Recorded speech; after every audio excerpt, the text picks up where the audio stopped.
All right, everybody, welcome to the Studying Brew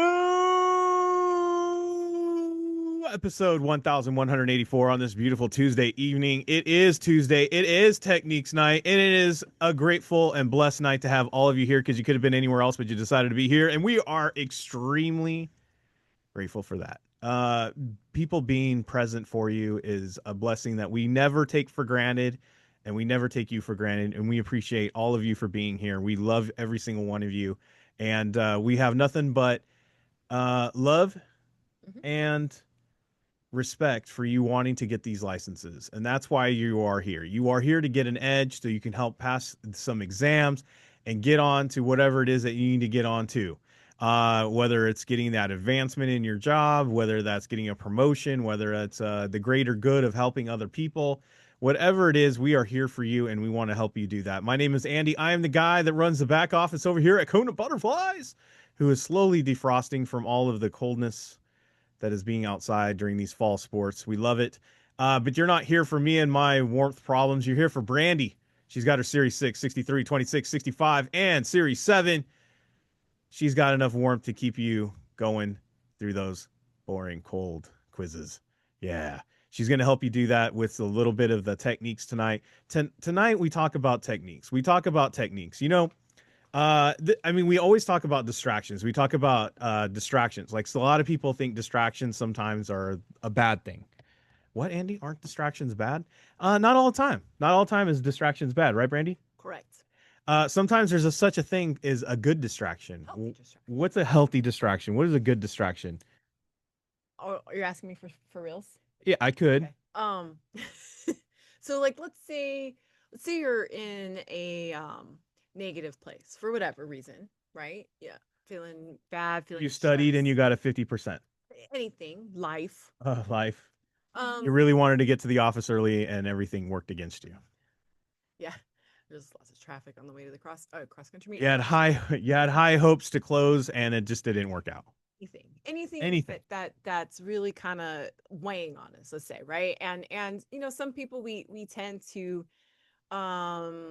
maybe go to the easy distractions, right? To kind of get our minds off of the stress, whatever. No, man, take a quiz. That's a healthy distraction.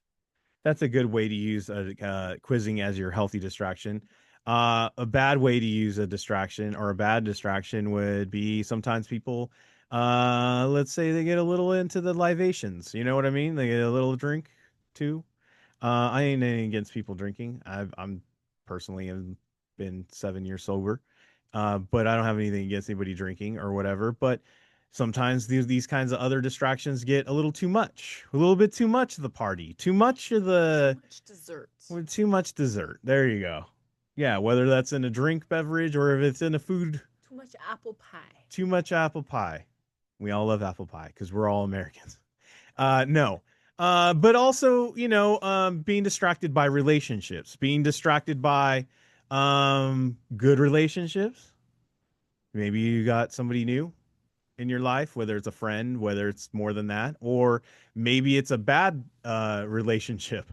That could be a very bad distraction. That could be a significant other. That could be a bad relationship with family. It could be a new game on your phone. I was going with relationships, but sure, you can have a game on your phone that's like a relationship. Sweet potato pie. Some people play games like they are your relationship. No, but these are all things that take you off track, right? Sometimes we can use these distractions to take us away from, I don't know about the bad ones and the toxic ones. I wouldn't prescribe those for a distraction that is good, and I hope you don't either, because those really do take you away from your life, and they really just suck the life right out of you, and you know it, and some of us have a hard time figuring out how to get away from it. Um, I will say this about some distractions. Like some of them are good because they, like Brandi says, they recharge you. They take you out of like the normal drag and tear of the world, and then you go and do something healthy, like take a quiz. True. Or maybe you've been studying a lot already. Maybe you've been working on this thing. Maybe you're stressing out and you're forgetting that you have a family and you need to get to the beach and you need to go to the park or you need to get out. That's a good distraction. Go for a walk. Good distraction. Go to the gym. Good distraction.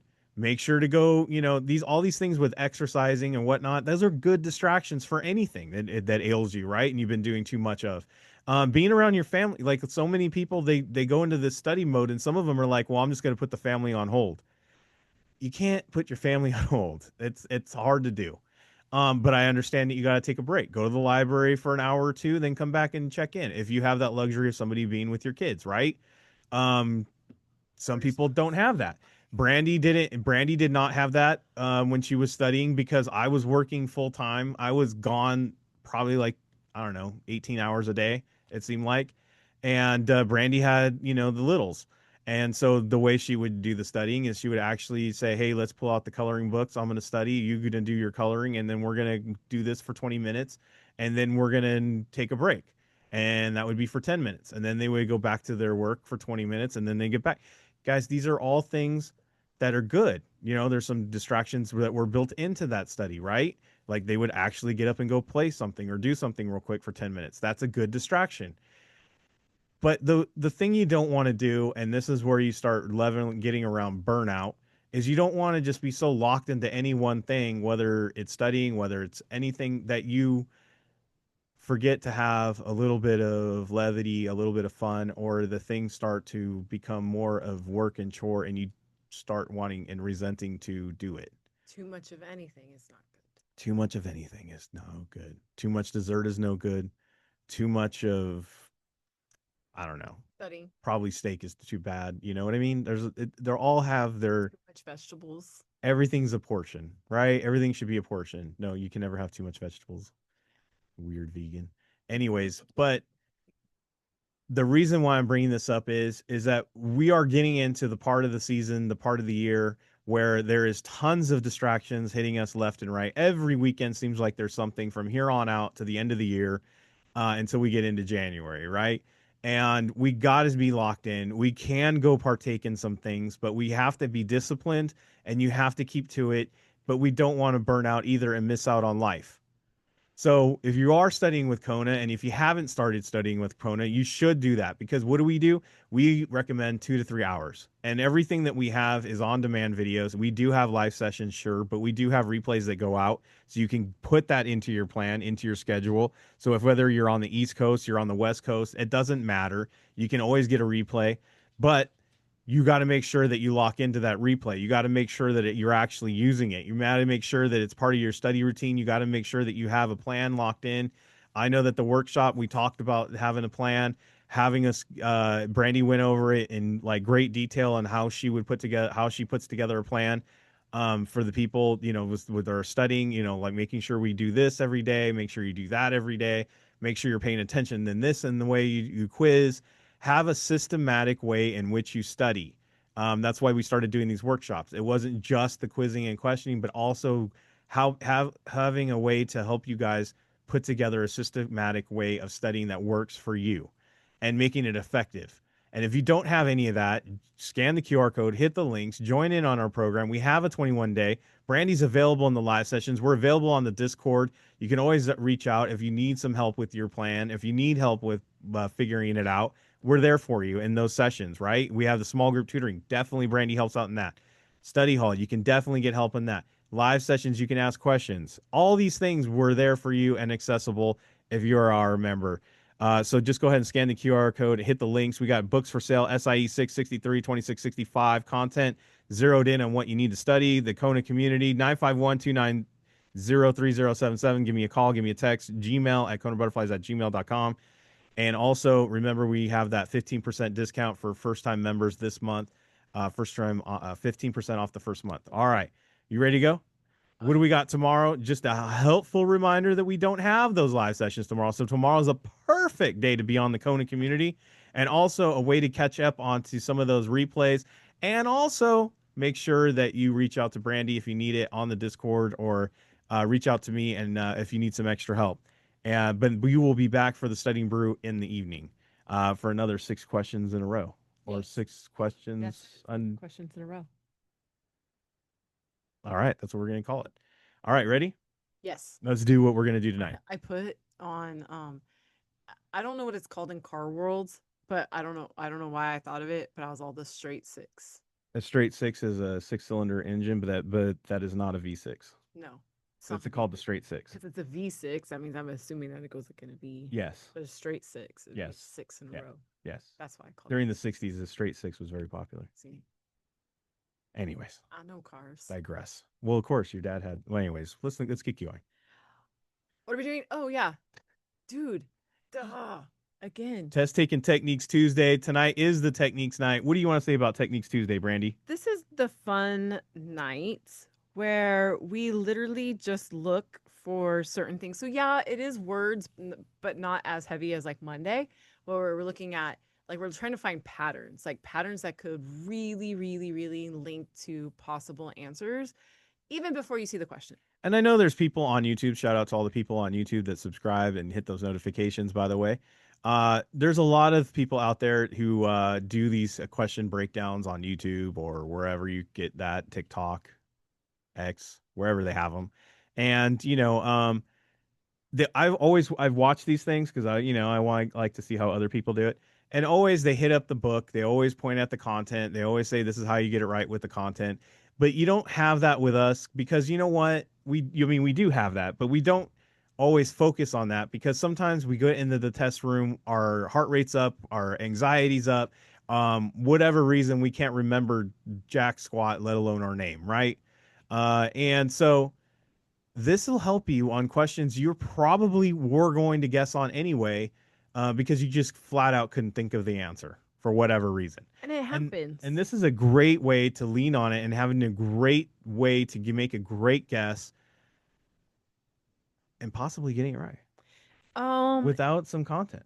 yeah, and I'm gonna be real with you guys that when I'm studying, I always look for these techniques first. Always look for these techniques first. And So then verify with and content. then I back it up with content. You don't go content first, then technique. No. Technique first, back it up with content. See the easy there and then go, is that right in content world? Yeah. Oh, wait, it is. Okay, Pretty, let's pick it. pretty sure the answer C. Let's go back it up. Oh, it was C. It makes it easier to recall. Yes. Are you ready? Yes. Without further ado, let's do this thing, Brandy. All right. So I have the Dow Jones Industrial Average. I have the Wilshire 5,000, the Standard and Poor's 500 Index, or the Russell 2000 Index. Fun fact: if you guys were on our SIE member session today, you saw all of these. But fun fact. Now, you know what? I didn't even catch that. So we're doing a fun fact night. A doesn't have a number, but I didn't actually. A doesn't have an and either. No, but you know what I focused on? The fact that that has, I have never seen that before. Copyright? The copyright thing. I've not seen that, like ever, on in this stuff. I'm talking about this. I've seen it obviously in real life. Is that a weird test thing for this particular Q bank? I don't know. I don't know if that's on the real exam. How would we know that? I don't know if that's actually how it is on the real exam, but I literally saw the R and then I said, let me just confirm it up. And it said small cap. And if you guys were in the SIE today, you knew that that was the answer. So that's what the weirdness called you on this technique. Weirdness. I was like, I don't know. That's just so that outweighed the and in the numbers. Yes. Got it. In this particular one. I don't know why. But that's the one where you go look at it and you go, that's weird. And then you follow it up with the content and you're like, okay, it wouldn't be the Standard and Poor 500. No, because of small caps. Yeah, Standard and Poor has big cap. That is true. Large cap. Large. Do you know what? Large sent you. No cap. No, well, there is caps. No, you didn't get my joke. I know. I get it. No, I did get it. I got it. All the under 30s are laughing right now. But Ah. Okay. He said no cap. You did. All right, cash underlines here. Look, actually, I just went with this one. Okay, look. I know. Actually, I didn't even see this. I'm gonna be real. I didn't see that. I just saw that was one word.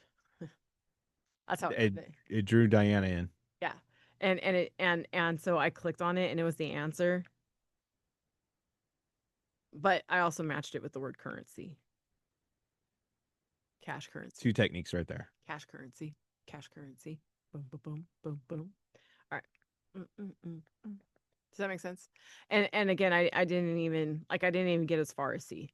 Just clicked on it. The greater greater than the current yield, greater than the yield to maturity, less than the coupon, equal to. So I saw this one and I was like, okay, first of all, there's no paragraphs here. So that was the first thing I noticed. Parentheses, Yeah, no not parentheses. paragraphs. Sorry. Parentheses. I got you. Everybody doesn't need to write an email. I knew what she was saying. That's hilarious. I called it a paragraph. Okay, no parentheses. It starts with a P. And then paras. Both of them are paras. Okay, Okay, stop. you don't got to convince me. Okay. And then I saw the up and the up, and then I saw the down and the equal, and I just said, well, this is the only one that's kind of different because it was opposite of the other two. So I just clicked on it and it was the answer. And then we could draw this thing out. I know that in the workshop we did talk about how equal is rarely a thing. Yeah, usually it's like the ups and the downs are the opposite, and I cross off the two graders and then less than. Yeah. Diana said, yeah, those, because she knows. She knows. Um, y'all, I picked A for two reasons. Longest one. Really long. And has an and. And has an and. And then when I looked at the words and it said working capital, it like literally made a match. And so and then it said money. Amount of money a company can spend. Yeah. Definitely the capital. Working capital, the amount of money you can spend. It's not long-term debt. Yeah. It's not always totaled assets because there's a lot of assets you can't use as working capital. Nah. See? That's simple. This is gonna be a quick one, by the way. I can tell. So many words. Now look, I'm gonna teach you guys something tonight. I've seen and like when you guys see questions like this where it's like similar words, similar word, similar words, similar words, right? Except for the not and the not, and then it has voter approval, vote like that gets confusing, right? And then so I did see, thankfully, one answer choice had and we always lean to one answer choice that has and. Yeah, because D and C are buts, and the which is the is B, and is the only one that makes sense. So I would probably look at the question and say, is it asking two things? Right? Or no, it's actually not. Oh. See what I'm saying? Like it's not asking two things, but it's the correct answer. And is the one. Mm-hmm. That's a technique. That is a technique. So if you didn't know and you couldn't recall municipal revenue bonds and you just really couldn't tell what it was or all of them look great, pick the and. And honestly, like what a great guess. This was one of the questions where I was like, I don't. And D does have must. It does, which is usually not true. And so this was like one of those questions where I was like, I don't really want to read all this. So I went with the technique, and it was correct. And then somebody asked me on small group the other day if the third highest also works for time. Why wouldn't it? And I said it actually does. Well, because remember like the quarterly, annually, whatever. Yeah, we did it at the workshop. We did. And so 10 is the lowest, 45 is the highest. This is the third. Also, if we are talking about days, most things are 30 days. Most things are 30 days. Most things, right? And so I went into the question and I was like, ooh, so much stuff, right? Ooh, and then it says how many days of opening an account. And then it has, how many days, right? How many So are you saying 30 days is always a great guess? Yes. And then account record. And so yes, 30 days is a good default answer. Right. And it is the third highest, so it checks a couple technique. Yeah. Like that easy. So boom. Boom. See, I told you guys this was going to be. That was it. And look at that. You went through questions so quick. I did. Because I don't overthink it. If I don't know what the answer is, anyways, it doesn't like what more thinking is going to fix that. So none. Usually it gets it wrong. Yes. Which leads to the next thing is like when you're on the real exam, there's this rumor going around that you mark 24 for review. That's a great way to get a non-pass notice. There's not a lot of people who mark 24 questions for review and pass. And I'll tell you why. Because most of the time they will pick 24 questions and they don't even answer anything on it. Or they quickly guess and say, I'm going to come back to it. And let me say this. If you're focused, okay, then let me say this real quick. If you're focused on, I can only mark 24 for review, you're taking your attention away from the real work that needs to be done, and that's in each question. Right. It's the same reason why I turn the stupid timer off. I don't want to look at the timer while I'm trying to focus on the words in front of me because I see that timer moving and it drives me crazy, right? So I need all You know my what this focus ties energy. back to? Say it. Distractions. Just as we started the whole thing. Those are bad distractions. Right. Those are bad distractions. Marking the 24, looking at the clock. You want to make sure you're locked in one question at a time, one answer at a time. And if you're doing it the Kona way, answers first, question second, technique it, then follow it up with some backup on the content. Yeah, and guys, there's no magical if I can get 24 wrong, then not. No, don't focus on what you can get wrong. Focus on being right. Focus on being connecting correctly. Don't focus on the negative, focus on the positive. Right. So there you go. And if you need more helpful hints like that, if you want to know more of what Diana's putting into the chat, look, we have a lot of these great study tips. We have a lot of these great things in our live sessions. If you're a member, you should be going through those archives. It's in the collections. It's called Techniques. It literally blinks. It's the only option I have on there that blinks. You can go through all of those different ones and you can see how Brandi breaks down these quizzes live. Well, live on that day, but you can do it live on Fridays as we always do. Tomorrow we do not have member sessions. We will be back for the Studying Brew tomorrow night for the sixth in a row. Brandi's literally going to answer 6 questions in a row, rapid fire, just like we did tonight. And speaking of tonight, Yeah. go get yourself a 10-question flash quiz. Oh yeah. 10 questions, 10 minutes. Go through it just like Brandi did. That's it. It's a great drill to have.